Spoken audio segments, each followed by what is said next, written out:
Assalamualaikum warahmatullahi wabarakatuh. Kami dari kelompok 1 semester 2C akan mereview kembali mata kuliah Hukum Pidana yang telah disampaikan oleh Ibu Profesor Dr. Hajah Heni Nuraini SHMH beserta wakil asistennya yaitu Bapak Dr. Emrendi Ardi Dayandi SHMH. Mengenai materi bab 4, hubungan sebab akibat. Yang pertama, tujuan dari ajaran sebab akibat. A. Untuk menentukan hubungan antara sebab akibat yang berarti menentukan ada atau tidak adanya tindak pidana. B. Untuk menentukan pertanggungjawaban seseorang atas suatu akibat tertentu yang berupa suatu tindak pidana. Ajaran kausalitas merupakan unsur objektif dari tindak pidana karena terdapat di luar diri pelaku, yaitu berupa perbuatan. Dalam rumusan delik ditentukan adanya unsur akibat dari suatu perbuatan. Maka untuk menentukan unsur perbuatan yang menimbulkan akibat itu dipergunakan ajaran sebab akibat. Teori-teori ajaran sebab akibat atau kausalitas. Teori conditio sine qua non atau teori ekuivalensi atau teori syarat mutlak atau Bedingungstheorie. Berasal dari von Bury, Jerman.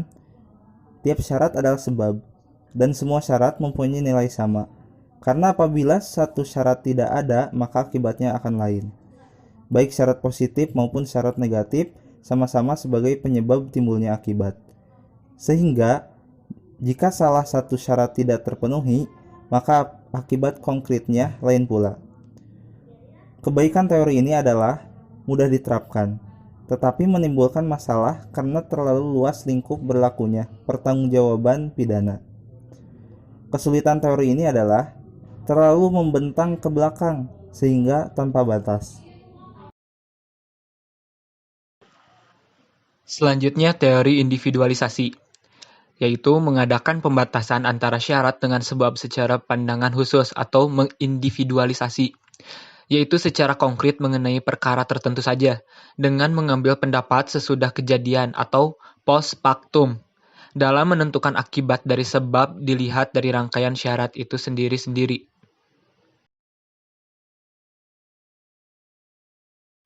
Tokoh atau penganut teori individualisasi adalah Bickmeyer. Sebab adalah syarat yang paling kuat. Kesulitannya adalah menentukan faktor yang paling kuat itu apa ukurannya. Yang kedua, Binding. Sebab dari suatu akibat adalah faktor yang menahan atau negatifi dari serangkaian faktor yang unggul atau positif. C.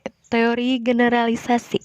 Teori ini melihat peristiwa sebelum kejadian in spectum atau in abstracto, yaitu serentetan syarat yang merupakan perbuatan manusia dapat menjadi akibat dari suatu peristiwa, yaitu dilihat dari perhitungan yang layak atau pengalaman hidup yang umum terjadi.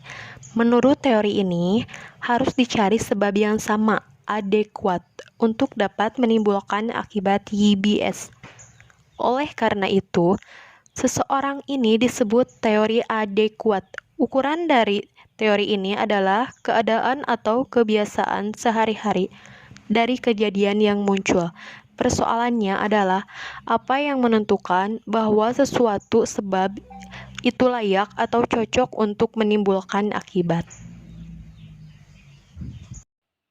Untuk itu diperlukan ukuran yang didasarkan pada A. Penentuan subjektif yang dianggap sebab adalah apa yang oleh pelaku dapat diketahui, diperkirakan bahwa apa yang dilakukannya itu secara umum dapat menimbulkan akibat seperti itu. Jadi pandangan atau pengetahuan pelakulah yang menentukan akibat dari suatu sebab. Tokoh pandangan ini adalah von Christ. B. Penentuan objektif yang dianggap penentu atau sebab adalah kejadian adalah pengetahuan hakim yang didasarkan pada suatu keadaan yang secara umum dapat diketahui. Teori kasualitas dari von Christ atau teori adequate atau kasualitas adalah bukan teori kasualitas yang murni karena yang menjadi ukuran sebab dari suatu akibat adalah pengetahuan pelaku dapat mengira-ngira atau membayangkan akan terjadinya suatu akibat.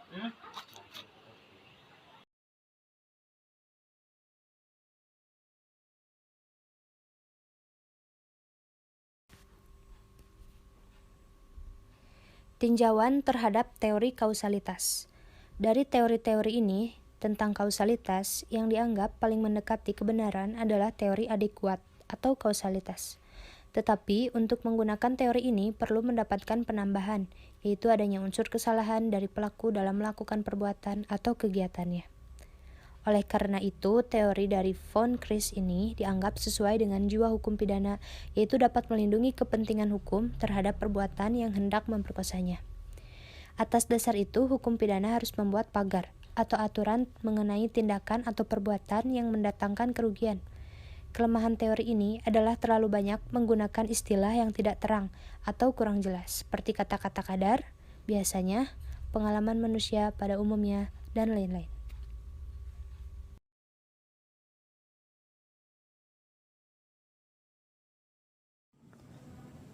Teori kausalitas dalam hal tidak berbuat muncul dalam delik omisi dan delik commissionis per omissionem commissa, yaitu delik yang dilakukan dengan cara tidak berbuat. Terhadap hal ini ada beberapa pendapat, yaitu 1. Tidak mungkin orang yang tidak berbuat akan menimbulkan akibat atau pendapat IPA.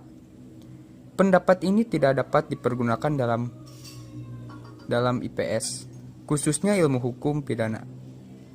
Ukuran dari sebab adalah perbuatan yang paling positif yang dilakukan oleh pelaku.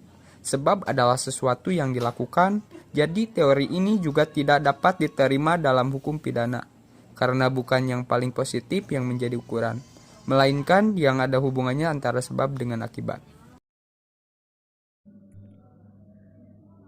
Demikianlah beberapa hal yang bisa kami sampaikan. Sebelumnya kami mohon maaf yang sebesar-besarnya kepada Bapak Ibu dosen serta rekan-rekan sekalian apabila di dalam penyampaian tadi mungkin ada kesalahan kata atau beberapa pernyataan yang menyinggung hadirin sekalian.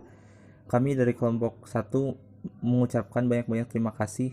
Assalamualaikum warahmatullahi wabarakatuh.